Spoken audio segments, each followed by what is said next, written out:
अस्सलाम वालेकुम, welcome back to S arts and calligraphy. आज हम फ़िज़िक्स का पेपर डिस्कस करेंगे फॉर फर्स्ट ईयर क्लास। ये मेरे पास कॉलेज का फुल बुक का पेपर है जिसको हम यहाँ पर एज अ पैटर्न यूज़ करेंगे। सबसे पहले तो ये बात कि 85 मार्क्स स्कोर करने के लिए एमसीक्यू सारे ठीक हों। उसके बाद अगर हम सब्जेक्टिव की बात करें तो इसका pattern same to same chemistry और बाकी सब्जेक्ट्स की तरह का ही है कि हमारे पास क्वेश्चन नंबर 2, 3 और 4 जो है वो शॉर्ट क्वेश्चंस के पार्ट्स हैं। क्वेश्चन नंबर 2 और 3 में हमारे पास 12 शॉर्ट क्वेश्चंस आते हैं जिनमें से हमने 8 अटैम्प्ट करने होते हैं, और क्वेश्चन नंबर 4 में हमारे पास 9 टोटल शॉर्ट क्वेश्चंस आते हैं जिनमें से हमने 6 क्वेश्चंस अटैम्प्ट करने होते हैं। उसके बाद अगर हम लॉन्ग क्वेश्चंस की बात करें तो लॉन्ग क्वेश्चंस में हमारे पास जो है वो 5 लॉन्ग क्वेश्चंस आते हैं। हर क्वेश्चन में एक थ्योरी का पार्ट है और एक न्यूमेरिकल पार्ट है। हमें 5 में से जो है वो 3 क्वेश्चन अटैम्प्ट करने होते हैं। जो थ्योरी का क्वेश्चन है वो 5 मार्क्स का है, न्यूमेरिकल जो है वो 3 मार्क्स का है। इस तरह से टोटल जो लॉन्ग क्वेश्चन है वो 8 मार्क्स के हैं। उसके बाद अब हम देखते हैं कि हमें सब्जेक्टिव पार्ट जो है वो किस तरह से अटैम्प्ट करना है। सब्जेक्टिव में सबसे पहले मैं आपको ये बात ज़रूर कहना चाहूँगी कि आप शॉर्ट क्वेश्चंस हमें जो टोटल हमने 22 अगर अटैम्प्ट करने होते हैं तो 22 में से 19, 20 इतने जो शॉर्ट क्वेश्चंस हैं वो हमें एक्सरसाइज में से ऑलमोस्ट आ जाते हैं। पास्ट पेपर्स में अगर हम देखें तो इस तरह से ही सिनेरियो चल रहा है। और बेहतर यही है कि आप वही वाले शॉर्ट क्वेश्चन अटैम्प्ट करें जिनका आपको 100% श्योर है और आपने वो एक बार लाजमी पढ़े हुए हैं या किसी ना किसी टेस्ट में आपने उसको ज़रूर लिखा हुआ है। कोई बिल्कुल नए सिरे से अगर आप शॉर्ट क्वेश्चन अटैम्प्ट करें तो उसमें गलती का चांस ज़्यादा होता है। जो शॉर्ट क्वेश्चन आपने एक बार टेस्ट में लिख के चेक करवाया हुआ है आप ज़रूर उसी को ही प्रेफर करें कि आप उसी को अटैम्प्ट करें। हाँ, अलबत्ता अगर आपको वो भूल गया तो लाजमी नहीं है कि वही करना है और गलत करना है। अगर आपको कोई थ्योरी का ज़्यादा अच्छे तरीके से आता है तो आप वो भी अटैम्प्ट कर सकते हैं। अब यहाँ पर आप देख सकते हैं कि मैंने सेकंड क्वेश्चन से जो है वो स्टार्ट किया हुआ है। फर्स्ट क्वेश्चन जो था वो main frontier of fundamental sciences था। ये मुझे थोड़ा कंफ्यूजिंग लग रहा था इसलिए मैंने इसको नहीं अटैम्प्ट किया और मैंने इसको स्किप करके क्वेश्चन नंबर 2 स्टार्ट किया। मैंने ऐसे नहीं किया कि पहले मैंने 12th वाला किया कि अगर वो मुझे वो आता था तो मैं पहले वो कर दूँ। आप लाइन वाइज चलें, इससे पेपर पे जो है वो अच्छा इंप्रेशन पड़ता है। क्वेश्चन नंबर 1 नहीं आता था तो उसको स्किप करके मैंने 2 वाला स्टार्ट किया। उसके बाद क्वेश्चन नंबर 3 अटैम्प्ट किया है। जो अंदर इक्वेशन आएंगी उनको आप ब्लैक पॉइंटर से लिखें ताकि हमारे पास ब्लैक पॉइंटर से नहीं तो मतलब उस तरह से लिखें कि वो प्रोमिनेंट हो जाए। आप वो चाहें तो ब्लू टक मार्कर या बगैर टके वाली मार्कर के भी लिख सकते हैं, बस शर्त यह है कि प्रोमिनेंट होना चाहिए। उसके बाद क्वेश्चन नंबर 3 के बाद 4 अटैम्प्ट किया हुआ है। अब आप देख सकते हैं कि एग्जांपल्स जो हैं वो मैंने 5 दी हैं, तो मैंने पाँचों की पाँचों एग्जांपल्स जो हैं वो मैंने ब्लू से लिखी हैं, तो साथ में नंबरिंग जो है वो ब्लैक मार्कर से की है। तो इस तरह से अगर आपको नंबरिंग करनी हो तो डिफरेंट मार्कर से किया करें। उसके बाद आंसर में और एक्सप्लेनेशन मैंने किया, क्योंकि अगर आप देखें कि हमारे पास क्वेश्चन क्या था, 6th वाला क्वेश्चन है हमारे पास। 6th वाला क्वेश्चन था, is it possible to add a vector to a scalar quantity explain. अब क्वेश्चन में ही उसने हमसे इस तरह से पूछा हुआ है कि पहले उसने हमसे एक क्वेश्चन पूछा है, उसके बाद उसने हमने एक्सप्लेन करने को कहा। तो मैंने भी आंसर में पहले मैंने मेन आंसर दिया है कि क्या हम कर सकते हैं कि नहीं, तो मैंने कहा कि नो वी कैन नॉट, और फिर उसके बाद मैंने उसकी एक्सप्लेनेशन में बता दिया कि हम क्यों ऐड नहीं कर सकते। तो इस तरह से अगर आप 2 हेडिंग्स बना के लिखे, क्वेश्चन जो है उसकी ग्रेस मज़ीद बढ़ जाएगी। उसके बाद कंडीशंस थी, कंडीशंस में आप चाहें तो इनको हेडिंग बना के लिख सकते हैं, लेकिन मैंने शॉर्ट क्वेश्चन करते हुए मैंने सिर्फ नंबरिंग करके ही लिख दिया है। उसके बाद साइन ऑफ एक्सेलरेशन, अगर आपको हर शॉर्ट क्वेश्चन की हेडिंग बनाना नहीं पसंद तो आप सिर्फ आंसर लिख के भी कर सकते हैं, लेकिन वो ज़्यादा बेहतर नहीं है। अब same to same 9th question में भी वही बात आ रही है कि पहले हमसे एक छोटा मुख्तसर क्वेश्चन पूछा हुआ है और उसके बाद उसको एक्सप्लेन करने के लिए कहा गया है।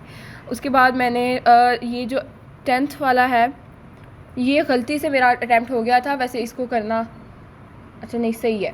उसके बाद ये elastic and inelastic collision 10th वाला क्वेश्चन अटैम्प्ट किया। डिफरेंस जो है आप उसको कोशिश करें कि आप उसको लाइन लगा कर लिखें और ज़्यादा से ज़्यादा डिफरेंस में 2 पॉइंट्स लाजमी लिखें। अब इलास्टिक एंड इलास्टिक में पॉइंट्स ही 2 बन रहे थे, बाकी एनर्जी कंजर्वेशन तो दोनों में ही रहता है, तो इस वजह से मैंने सिर्फ 2 ही पॉइंट्स बनाए। उसके बाद एक एक्स्ट्रा शॉर्ट क्वेश्चन जो है वो लाजमी करें। अगर तो आपको नहीं आता है तो गलत नहीं लिखें, लेकिन अगर आता है तो फिर आप कर दें। उसके बाद यहाँ पर मैंने जब जो मेन बात थी अंदर क्वेश्चन की, जो कि मेन प्रिंसिपल लग रहा था, उसको मैंने ब्लैक पॉइंटर से लिख दिया है ताकि जो है वो प्रोमिनेंट हो जाए। उसके बाद क्वेश्चन नंबर 3 की हेडिंग है। लाजमी नहीं है कि आप ये बड़ी वाली हेडिंग्स दें, आप चाहें तो ये शॉर्ट वाली हेडिंग्स भी दे सकते हैं जिस तरह आपको पेपर अटैम्प्ट करने का तरीका पसंद है। उसके बाद प्रूफ था वो मैंने किया हुआ है। फर्स्ट के बाद सेकेंड शॉर्ट क्वेश्चन किया हुआ है। ये जो हमारे पास यहाँ पे एंडिंग लाइन लगानी थी नहीं लगाई हुई, और इसको जो है वो अगर आप एक बॉक्स में बंद कर दें तो वो ज़्यादा खूबसूरत लगेगा। उसके बाद क्वेश्चन नंबर 2 के बाद 5th वाला किया हुआ है। इसमें देखिए यहाँ पे जिस तरह से मैंने इसको किया हुआ है बॉक्स में बंद ताकि प्रोमिनेंट हो जाए, हमने क्या बेसिकली प्रूव करना था। उसके बाद ये एक्सरसाइज का ही शॉर्ट क्वेश्चन था। उसके बाद ये सेंट्रीपिटल फोर्स फार्मूला जो है वो सेंट्रीपिटल, उसने कहा था define centripetal force and why is it necessary to keep our body moving in circle. Formula मैंने जानबूझ के मतलब खुद ही लिखा है ताकि हमारा जो शॉर्ट क्वेश्चन है उसमें थोड़ा सा जो है वो बड़ा हो जाए, उसमें थोड़ा सा चार्म आ जाए। और इक्वेशन थी तो वो मैंने ब्लैक पॉइंटर से लिखी है। उसके बाद एनर्जी थी कि what does it mean if a body has 1 joule of energy. तो ये मैंने इसको इस तरह से लिखा है कि पहले मैंने एनर्जी बताया, उसके बाद फिर मैंने उसकी एक्सप्लेनेशन कर दिया कि इसका क्यों ऐसे जो मैंने आंसर में लिखा है वो ऐसे क्यों होगा। उसके बाद आप देखेंगे पीरियड है, पीरियड हमने बताना था। तो ये इस तरह से आप शॉर्ट क्वेश्चन अगर अटैम्प्ट करें तो आपका पेपर जो है वो खूबसूरत भी लगेगा। और फिज़िक्स के पेपर में तो हर लॉ में न्यूमेरिकल करना होता है, अगर न्यूमेरिकल आते हो तो हमारे पास टाइम काफ़ी बच जाता है, बशर्ते के पेपर टाइम पे मिले। उसके बाद केसेस थे रिफ्लेक्शन की पहले डेफिनेशन थी और फिर उसके बाद केसेस थे। केसेस में आप 2 केसेस, ये थ्योरी का शॉर्ट क्वेश्चन आई शायद नहीं, पता नहीं। उसके बाद केसेस जो हैं उनको मैंने नंबरिंग करके लिखा है इस तरह से 1 2, क्योंकि वो मेन थी तो मैंने इस तरह से किया। आप चाहें तो 2 किससे पहले एक लाइन अगर छोड़ दें तो पेपर तो ज़्यादा बेहतर रहेगा। उसके बाद ये हमने फीचर्स बताने थे ट्रांसवर्सल लॉन्गिट्यूडनल वेव्स के। फीचर्स भी मैंने इस तरह से, ये एक्सरसाइज का था तो मैंने 1 2 3 4 इस तरह से नंबरिंग करके लिखी है। और इक्वेशन आई तो मैंने उसको अगेन ब्लैक पॉइंटर से लिखा है। उसके बाद ये 10th वाला शॉर्ट क्वेश्चन जो है ये मैंने एज एन एक्स्ट्रा किया, इसलिए मैंने इसको लास्ट में किया। ये काफ़ी लेंथी था, इसको वैसे मैंने छोड़ना था लेकिन फिर मुझे एक्स्ट्रा में कोई मिल नहीं रहा था तो फिर मैंने यही कर दिया। क्वेश्चन नंबर 4 में भी पहला शॉर्ट क्वेश्चन नहीं अटैम्प्ट किया हुआ। What is meant by spherical and plane wave front also defined wave light. इसमें इतनी ज़्यादा तो डेफिनेशन थी, अब एग्जाम्पल्स भी फिर सबकी अलग से देनी थी। उसके बाद डायफ्रैक्शन ऑफ लाइट है, डायफ्रैक्शन ऑफ लाइट में मेन डेफिनेशन थी बस। और उसके बाद ये जो मैंने डायग्राम बनाई हुई है, it is not a compulsion, ये आपकी मर्ज़ी, आप बनाना चाहते हैं तो बनाएं, अदरवाइज़ क्योंकि कोई एग्जाम्पल नहीं थे हमारे पास ऐसा डायफ्रैक्शन की जिसकी वजह से मैंने ये वाली डायग्राम बना दी। और देखिए पेपर में अगर एक डायग्राम बनी है पेपर अच्छा लग रहा है। उसके बाद ये फ्रिंजेस की मैंने बतानी थी, इक्वेशन आई मैंने अगेन उसको ब्लैक पॉइंटर से लिखा। उसके बाद इस तरह से आप शॉर्ट क्वेश्चन देख सकते हैं कि मैंने किस तरह से अटैम्प्ट किए हुए हैं। अब एंट्रोपी की डेफिनेशन थी और उसका साथ में यूनिट पूछा हुआ था, तो definitely entropy what is it's formula and unit. तो फार्मूला और यूनिट तीनों चीज़ें जो पूछी हुई थी तो मैंने उनकी हेडिंग्स बना के इस तरह लिख दी है। इसको आप चाहें तो JOULE पर केल्विन इस तरह से स्पेलिंग में पहले लिखें, उसके बाद आप सिम्बलाइज़ कर दें तो वो ज़्यादा बेहतर रहेगा। लेकिन और ये फार्मूला जो है आप इसको भी ब्लैक पॉइंटर से लिखें तो ये भी ज़्यादा खूबसूरत लगेगा। उसके बाद इस तरह से शॉर्ट क्वेश्चन जो है वो आप अटैम्प्ट करें। ये प्रेशर का फार्मूला अगेन आया तो मैंने इसको ब्लैक से लिखा। इसके बाद ये वाली इक्वेशन भी आई तो मैंने इसको ब्लैक पॉइंटर से लिखा। अब ये जो छोटी मतलब ये जो मैंने एक्सप्लेनेशन सब कैप्शंस दी हुई है ये मैंने 604 मार्कर से दी हुई है। जो ऊपर वाला मेन आंसर की हेडिंग है या एग्जाम्पल की हेडिंग, ये जो है ये मैंने 605 मार्कर से दी हुई है। तो अगर अब मेरी 604 मार्कर्स के नीचे लाइंस पूरी नहीं हुई, क्योंकि मैंने तरतीब कुछ इस तरह से रखी थी कि जब मेरा पेपर हो गया मैंने सबसे पहले मेन हेडिंग्स के नीचे लाइंस लगाई, जैसे कि ये है लॉन्ग क्वेश्चन और शॉर्ट क्वेश्चन नंबर 6, इनके नीचे पहले मैंने लाइंस लगाई। साथ साथ मैंने एंडिंग मतलब हर शॉर्ट क्वेश्चन जहाँ पे एंड हो रहा था वहाँ पे लाइंस लगाई। उसके बाद मैंने जो हमारी लॉन्ग क्वेश्चंस की मेन हेडिंग्स थी जैसे ये रिलेशंस आ गए, मैंने इनके नीचे लाइंस लगाई। और फिर उसके बाद मैंने शॉर्ट क्वेश्चंस के नीचे लाइंस लगाना स्टार्ट किया। ऑब्वियसली अब शॉर्ट क्वेश्चन में जब 604 मार्कर से जो लिखा हुआ है मैंने, जैसे कि ये एक्सप्लेनेशन है, तो इसके नीचे मैंने 605 मार्कर से तो लाइंस नहीं ना लगानी थी, इनके लिए मैंने 604 मार्कर यूज़ करनी थी। तो वो टाइम ख़त्म हो गया जिसकी वजह से इनके नीचे लाइंस नहीं रही। तो इसमें कोई फ़र्क नहीं पड़ता, लाइंस जो है वो बस आपकी सेटिस्फेक्शन के लिए होता है कि हाँ भाई लाइंस अगर पूरी हो गई तो इसका मतलब पेपर 110% पूरा हो गया, तो इसमें कोई इशू नहीं है। और बेहतर यही है कि जो तरतीब मैंने आपको बताई है आप इस हिसाब से लाइंस लगाएं, क्योंकि आपकी एंडिंग लाइंस जो हैं वो ज़्यादा मैटर करती हैं। और अगर आपकी मेन हेडिंग्स के नीचे लाइंस हों तो पेपर जो है वो कंप्लीट ही लगता है। उसके बाद हमारे पास क्वेश्चन नंबर 6 का ए पार्ट था, लॉन्ग क्वेश्चन नंबर 6 है हमारे पास और उसका ए पार्ट है what is projectile motion, define the relations, drive the relations, time, height and range of projectile. अब ये क्वेश्चन नंबर 5 जो है ना, इसमें हमारे पास है vector addition by rectangular components. अब ये काफ़ी लेंथी हो जाना था क्योंकि पहले हमने इसको ड्राइव करना था सारा, उसके बाद हमने स्टेप्स भी लिखने थे, उसके बाद हमने एंगल्स का भी बताना था। ये काफ़ी लेंथी मुझे लग रहा था। और फिर उसके बाद दूसरी बात ये कि हमने ये कभी लिखा भी नहीं हुआ था पेपर वगैरह में, तो मैंने इसको छोड़ दिया। क्यों, एक तो मुझे ये भी याद नहीं आ रहा था कि हमने कौन से साइंस के ऊपर वेक्टर लगाने हैं और कौन से के ऊपर नहीं, इसलिए ये अटैम्प्ट नहीं किया। तो जिसमें आपको थोड़ी बहुत भी कन्फ्यूजन हो तो आप उसको छोड़ दिया करें। तो इसी वजह से बेहतर यही होता है कि आप पेपर में कुछ भी है वो स्कीम के अकॉर्डिंग तैयार ना करें। अलबत्ता मैंने ये वाला क्वेश्चन नंबर 9 में जो 10th चैप्टर है इसका मैंने न्यूमेरिकल नहीं किए, तो इसमें से न्यूमेरिकल ही आया हुआ, मुझे लगा इसमें से शायद थ्योरी का आएगा लेकिन इसमें से न्यूमेरिकल आया हुआ है, तो इसमें कोई फ़र्क नहीं पड़ता, कम से कम एक एक्स्ट्रा ज़रूर किया करें। लेकिन हाँ, अगर आपने नहीं किया हुआ है तो आप कोई भी अगर आपने मतलब बाकी स्कीम के अकॉर्डिंग तैयारी की हुई है तो कोई भी क्वेश्चन जो है वो ऐसा ना छोड़ें कि जो आप कहेंगे ये तो नहीं आएगा पेपर में। आप सारे करें क्योंकि आपने चॉइस में किया है तो आपके पास पेपर में कोई चॉइस नहीं होगी कि आप उसको छोड़ सकें। ठीक, उसके बाद अगर हम यहाँ पे देखें कि लॉन्ग क्वेश्चन नंबर 6 था हमारे पास, प्रोजेक्टाइल मोशन को मैंने डिफाइन किया और उसके बाद मैंने रिलेशंस की मेन हेडिंग दी। अब इसके बाद मैं रिलेशन सारी ड्राइव करूँगी। यहाँ पे मेरे पास टाइम था और उसके बाद मैंने एक्सप्रेशन की डेरिवेशन करना जो है वो स्टार्ट किया। पहले उसकी मैंने थोड़ी सी वो दी एक्सप्लेनेशन, उसके बाद मैंने टाइम को जो है वो फॉर्मूला ड्राइव किया। अब ये टाइम का ना यहाँ पर एक लाइन छोड़नी चाहिए थी ताकि फिर मैं नीचे करती तो जो बॉक्स बना हुआ है वो भी खूबसूरत लगता, लेकिन क्योंकि वो जगह नहीं छोड़ी तो इसमें कोई बात नहीं है। उसके बाद हाइट है उसका एक्सप्रेशन है, फिर रेंज है उसका एक्सप्रेशन हमने फाइंड किया हुआ है। इस तरह से हमारा लॉन्ग क्वेश्चन ख़त्म हो गया। क्वेश्चन नंबर 6 का ही बी पार्ट जो है वो उसके बाद मैंने यहाँ पे न्यूमेरिकल इस तरह से किया हुआ है। न्यूमेरिकल जो है वो इस तरह से आप अगर करें तो ये ज़्यादा बेहतर रहेगा कि आप डायरेक्ट सिर्फ ये सिंबल्स लिखें ना, मत ओमेगा आई ओमेगा एफ इस तरह से आप नहीं लिखें। आप पहले बताएं हमें कि ओमेगा आई हमने किस चीज़ को रखा हुआ है, क्योंकि ये तो हम पे डिपेंड करता है ना कि हम ओमेगा 1 को लिखते हैं इनिशियल वेलोसिटी के, ओमेगा आई को इनिशियल वेलोसिटी लेते हैं। इस वजह से मैंने इनिशियल एंगुलर वेलोसिटी लिखी है, उसकी हेडिंग दे के मैंने उसके आगे उसका सिंबल लिखा है और फिर मैंने उसके आगे उसकी वैल्यू लिखी है। इस तरह अगर आप करें तो न्यूमेरिकल में चांस ज़्यादा आएगा, लेकिन अगर आपको इस तरह से नहीं पसंद तो आप चाहें तो नहीं करें। उसके बाद रिक्वायर्ड लिखें, सोल्यूशन लिखें। सोल्यूशन के से पहले आप चाहें तो एक हेडिंग फार्मूला की भी बना सकते हैं और उसके बाद एंड पे रिज़ल्ट लाजमी लिखें। और समटाइम्स जो है वो सोल्यूशन में ही स्टूडेंट्स उन आंसर को जो है वो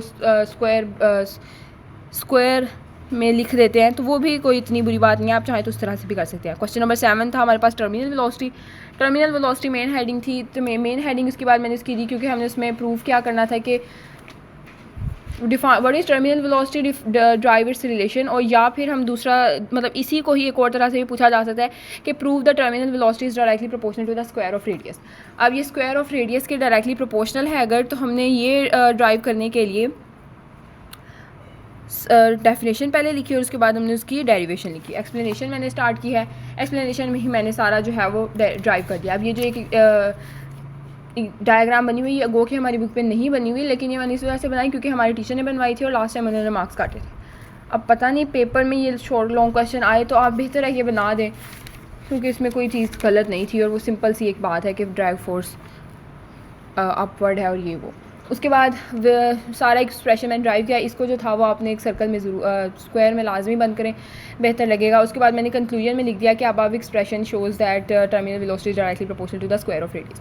क्वेश्चन नंबर बी है न्यूमेरिकल। न्यूमेरिकल में मैंने सेम वही काम किया है, सोर्स टेम्परेचर उसके बाद T1 उसको लिया है, सिंक टेम्परेचर को मैंने T2 लिया है, उसके बाद मैंने साथ में मैं उनको केल्विन में भी करती जा रही हूँ। एक्सपेक्टेड एफिशिएंसी eta1 है और रिक्वायर्ड एफिशिएंसी हमने रिक्वायर्ड हम तो हमारे पास ये है कि हमने बताना है उसका क्लेम दुरुस्त है कि नहीं। इस तरह के शॉर्ट लॉन्ग न्यूमेरिकल तो मुझे बहुत बुरे लगते हैं। उसके बाद ये रिज़ल्ट में हमने बस यही लिख दिया है। रिज़ल्ट में अब क्योंकि वैल्यू जो हमने ऊपर ही निकाल दिया है तो हमने रिज़ल्ट में यही बताना था कि उसका क्लेम करेक्ट है कि नहीं, तो वो थ्योरी की लाइन्स बन जाएंगी। उसके बाद क्वेश्चन नंबर 8 अटैम्प्ट किया हुआ है सिंपल पेंडुलम। सिंपल पेंडुलम में सबसे पहले मैंने डेफिनेशन लिखी है, उसके बाद इसकी एक्सप्लेनेशन वगैरह की है। एक्सप्लेनेशन में मैंने सब हेडिंग्स ज़रूर बनाई है, at mean position, extreme position. अब ये जो सिंपल पेंडुलम की डायग्राम है इसमें थोड़ी सी गलती है। इस वाले जो स्क्वायर इस वाला जो सर्कल है इसको थोड़ा सा ऊपर होना चाहिए क्योंकि ओबियसली जब नीचे को होगा तो वो कम होगा और जब इधर को जाएगा तो वो थोड़ा ऊपर जाएगा। अलबत्ता मैंने मिस्टेक नहीं निकाली, इसको थोड़ा सा यहाँ पे बनाना चाहिए था। बस ये एक इस डायग्राम में मिस्टेक है थोड़ी सी, ये मेरे दूसरे टेस्ट में मिस्टेक निकली हुई थी एकेडमिक टेस्ट में। उसके बाद एक्सट्रीम पोजीशन पे मैंने जो है वो क्योंकि हमने एक्सट्रीम पोजीशन के हिसाब से सारी वैल्यूज़ निकाली हैं तो मैंने यहाँ पे इस तरह से किया।